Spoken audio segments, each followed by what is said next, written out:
You're listening to the Mezzo Guild podcast. بس أنا لازم أحسه الأول عشان أقوله.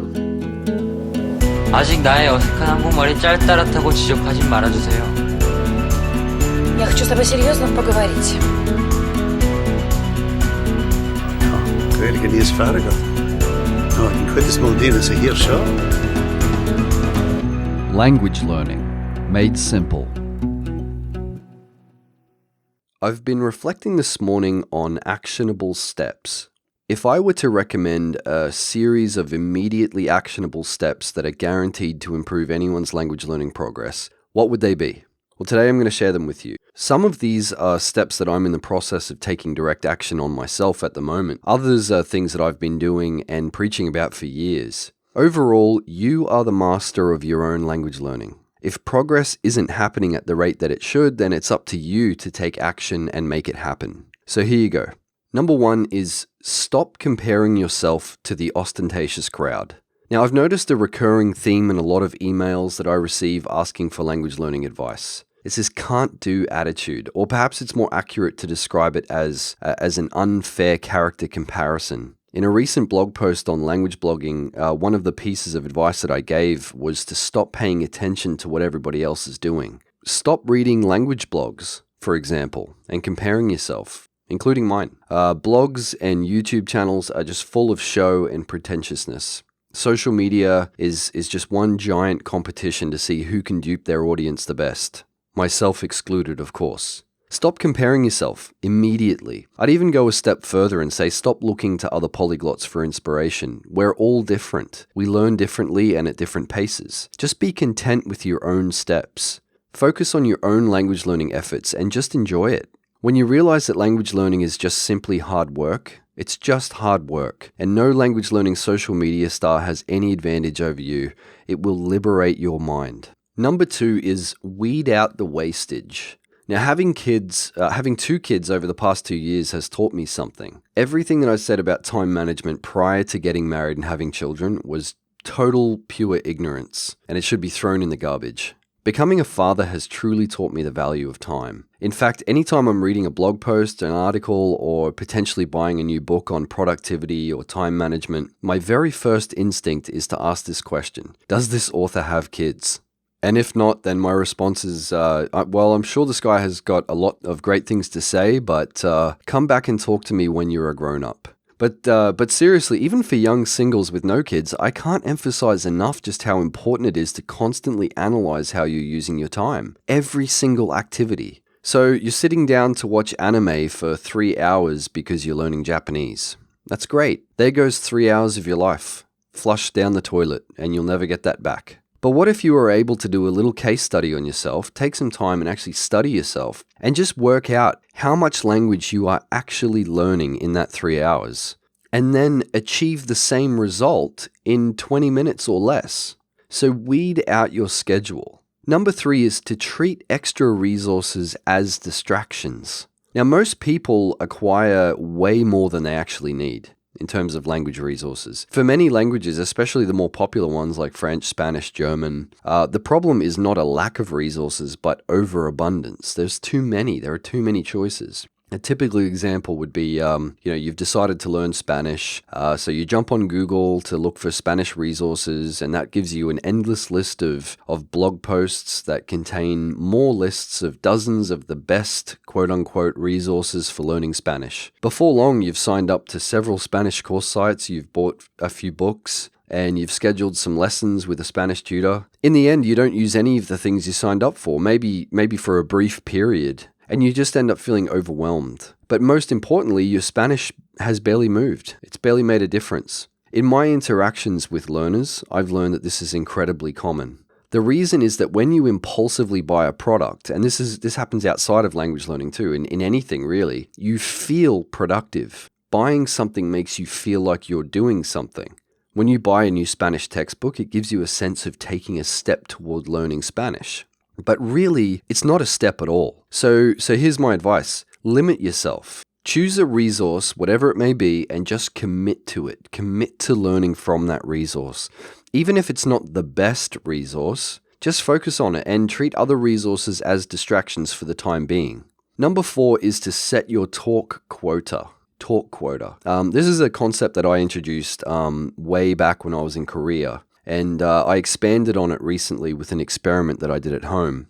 I came up with what I call my talk quota. And the concept is, or was, very, very simple. You don't allow yourself to end your day unless you've talked in your target language. It's a bit like exercise. Right now I'm on a diet. I'm exercising, trying to increase my activity, but I have to have a certain amount of calorie deficit activity before I go to bed, before I hit my pillow. Now, I expanded on the talk quota concept by running an exhausting experiment. It was truly exhausting experiment to prove just how much you can replicate overseas language immersion at home. You can see that on my blog. This was achieved by actually talking in the language, in the target language for 5 to 6 hours per day. And that's not listening. That's not listening to the target language. That's actually using my mouth for 5 to 6 hours per day in the target language. It is way harder than it sounds, but that's the nature of language learning. So set yourself a talk quota each day. It doesn't have to be 5 to 6 hours, but just make sure that no matter what, you're opening your mouth and using the language every single day, no matter what. Number 5 is stop trying to memorize grammar. Now, this is something that I've said 1,000 times before, and it's something that I'm going to continue to repeat. You do not need to study grammar to learn to speak a foreign language. If you're looking for an actionable way to instantly improve your foreign language learning and grammar memorization is your current strategy, then stop it. Just stop doing it now. Focus on learning whole lexical chunks. This is something you can learn about on my website. I talk a lot about this. You will progress much faster at becoming conversationally fluent in a foreign language by learning whole sentences rather than trying to get your head around rules. Number 6 is to stop trying to memorize individual words. So further to the last point that I made, stop trying to memorize individual words out of context. Traditional flashcards or websites like Memrise, aka Dex, can be incredibly useful, or they can be a massive black hole for time. Wherever possible, you should always focus on learning vocabulary in the context of phrases and sentences. These are lexical chunks.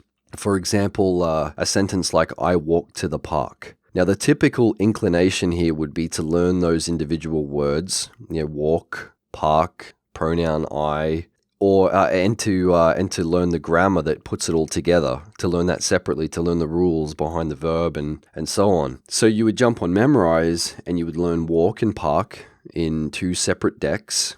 You would memorize those 2 individual words. But the problem is that there's no context. There is 0 context there. So just learn the whole sentence as it is. I walk to the park. Learn that sentence. I walk to the park. Or focus on some smaller chunks like to the park, or I walk to, and just learn those whole chunks. Doing so, you will acquire useful language while naturally acquiring the vocab and the correct syntax at the same time.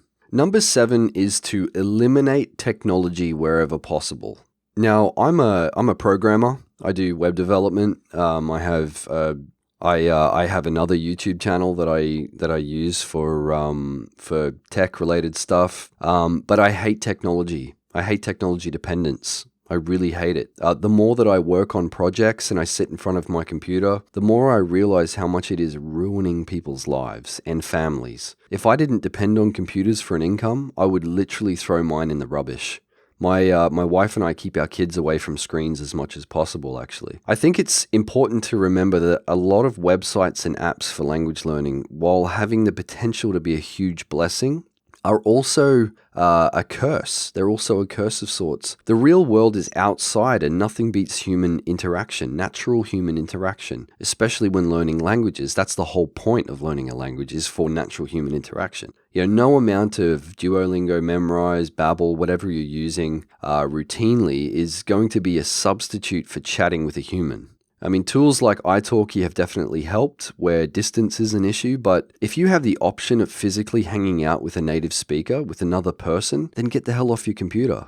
Number 8 is to work with your strengths, not against them. I've talked before about how I established that I'm a visual spatial learner and how that changed everything for me. I went from being an educational failure to a success story. Work with your strengths, not against them. The problem is that I see a lot of people who are naturally not strong at a particular style of learning trying to force themselves to adapt. It just ends up in frustration, or it makes the entire process unpleasant. If you aren't strong at visual learning, or if you aren't strong at a particular style of learning, then why are you spending so much time on it? The good news is that there are loads of free tests around. Just go on Google and search for learner type test or visual learner test or something like that.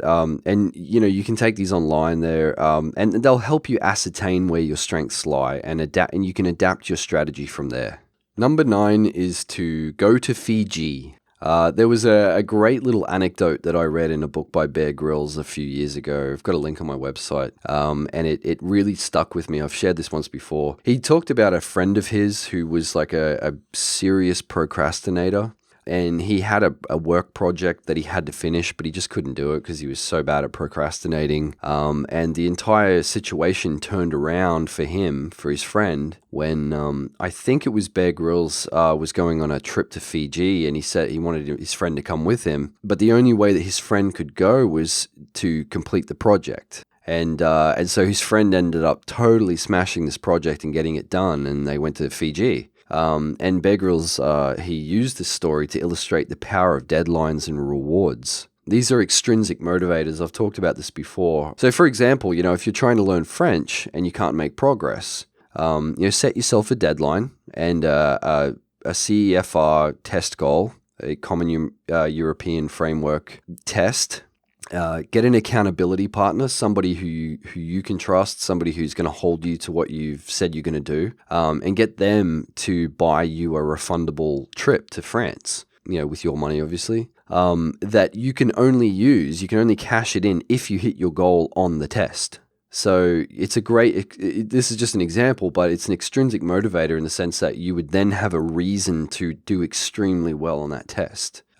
These kinds of extrinsic motivators can be game changers, and be as creative as you can. It doesn't have to be a trip overseas, but just come up with something like that. I've used travel like this as an extrinsic motivator for years, and it's always been very, very effective for me. So there you have it. There are the 9 actionable steps that will guarantee you, I promise you, will guarantee you better language learning.